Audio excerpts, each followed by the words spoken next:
He said, Krishna, from now on, you are our Indra. You are.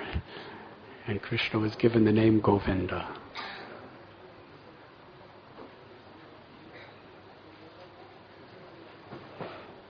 Another festival during the month of Karti is Gopastami. This is the first day that Krishna is given the charge of the cows. Doing his Kumar Lila, he was in charge of calves. When he entered into his Poganda Lila, from 6 years old to 10 years old, he was given charge of the cows. 900,000 cows. On this day of Gopastami, Yashoda Mai made nice shoes for Krishna. Because taking care of cows, you have to take them long distance into the forest and into the pastures. And Krishna told Yashoda Mai that I'm the servant of the cows. Unless you make the same quality shoes for all my cows, then I will not wear shoes. Now, what's 900,000 times 4?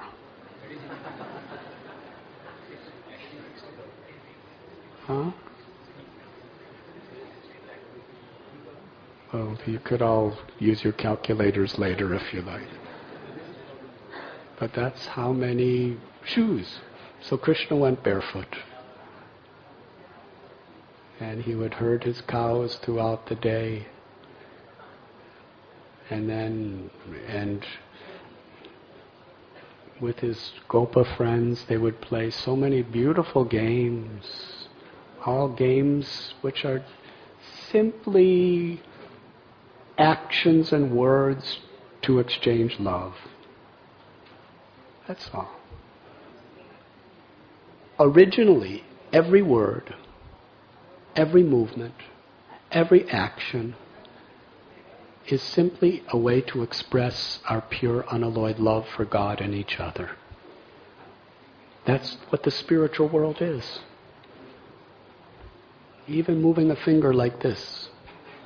Now so many of you are moving your fingers, you're not even aware that you're moving your fingers. Yes? So many of you are moving your legs because I'm giving too long of a class. Because your legs are paining. So we move so much and we speak so much. But in the spiritual world, every single movement to the slightest detail is a conscious expression of pure, ecstatic love. Every sound that comes from us is an expression of our pure, ecstatic love. Sometimes so many strange sounds come out of us, whether it's intentional or unintentional.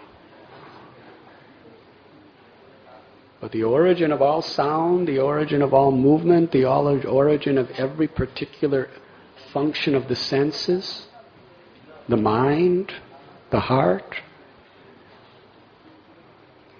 is to exchange love. For what pleasure? For what purpose do we exchange love? To give each other the highest pleasure. That's the spiritual world.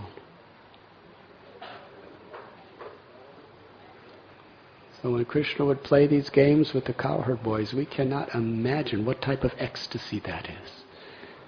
Every movement of every cowherd boy was just an offering of ecstatic love to Krishna. And every movement of Krishna was for the purpose of reciprocating with every single cowherd boy. They would play. Can you imagine how enjoyable these games were? Because they were so enjoyable, there was no possibility of them ending. So Krishna's Leela Shakti, Yogamaya potency, she every day, just before lunch, would facilitate one of Kamsa's asuras to come to Vrindavan, to interrupt the games. All of a sudden there's Keshi. Or there is Agasura. And then they had to end their games because Krishna had to do his beautiful leelas of liberating the demons. And watching, because Krishna would do it in such exciting, suspenseful, dramatic ways. Everybody would increase their appetites watching. And it would increase Krishna's appetite doing. And why was that? Because Yashodamai and the mothers of the different gopas had cooked lunch for them. They had their lunch containers. Prabhupada said they had their tiffins. Their packed lunches. And because Leela Shakti wanted them to enjoy their lunch as much as possible by Krishna's grace, they had huge appetites. Sometimes they'd go to the bank of Yamuna and they'd make circles around Krishna. Like lotus, Krishna was like the whirl of the lotus and all the other gopas were like petals, different circles of petals around Krishna. There would be thousands and thousands and thousands of gopas. They'd all be around Krishna. And each one of them would be looking to see what Yashodamai made for Krishna. That was very important. And Krishna would be looking and saying, "What did your mother cook for you?"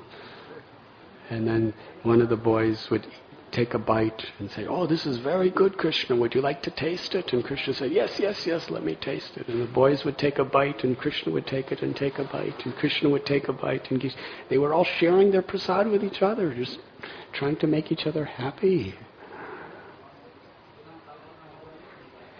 And this way Krishna's enjoying with his friends. And one great miracle is every single cowherd boy is thinking, Krishna's only looking at me. He's only smiling at me. And they're in a circle around Krishna.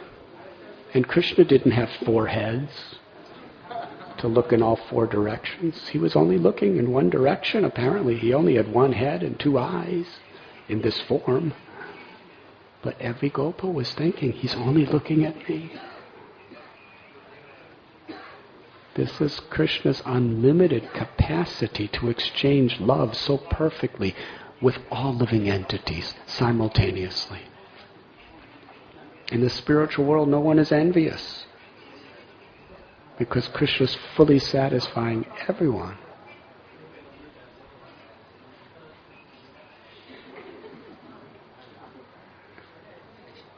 Huh? That's translation? Okay.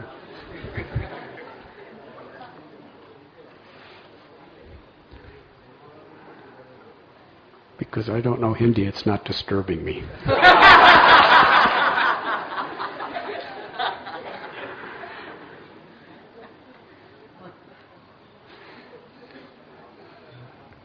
When it was time, at the end of the day, on the day of Gopastami, it was around Gopastami time that Krishna delivered Dhenukasura. And on the day of Gopastami, Krishna would climb the Terakadamba tree and he would call all of his cows, individually and personally by name. Now, can you imagine calling 900,000 names?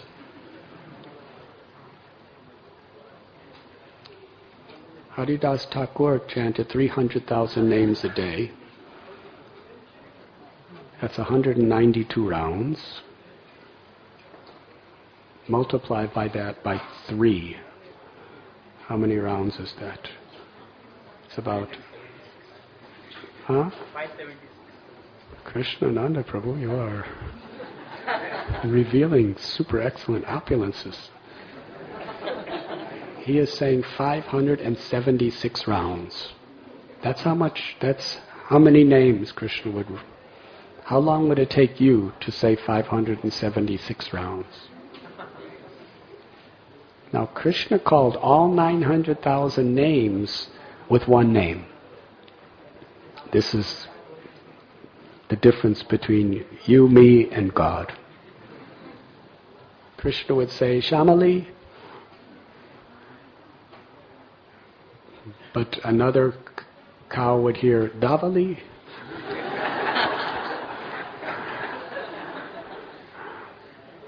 And another cow would hear Suravi. In this way, every cow would personally hear her name through Krishna's voice. And every one of them, when they heard, and each one was thinking, Krishna's only calling for me. Of all the cows, he's just calling my name. And the cow would be filled with love that tears would flow from her eyes, and she would respond to Krishna. But, and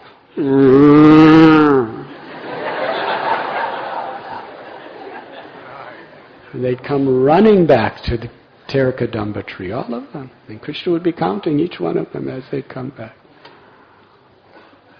And if any didn't come back, Krishna would jump off the tree and go and get them. And they would come back into the village of Nandagaon. And for the gopis, a moment is like 12 years or more. They were gone throughout the whole day, intensely feeling separation from Krishna. Yashoda Mai would be there running toward him. Nanda Maharaj would be coming. There'd be big feasts prepared for him. All the gopis would be standing, and Krishna would glance upon them, and they would glance back. And this exchange of glances completely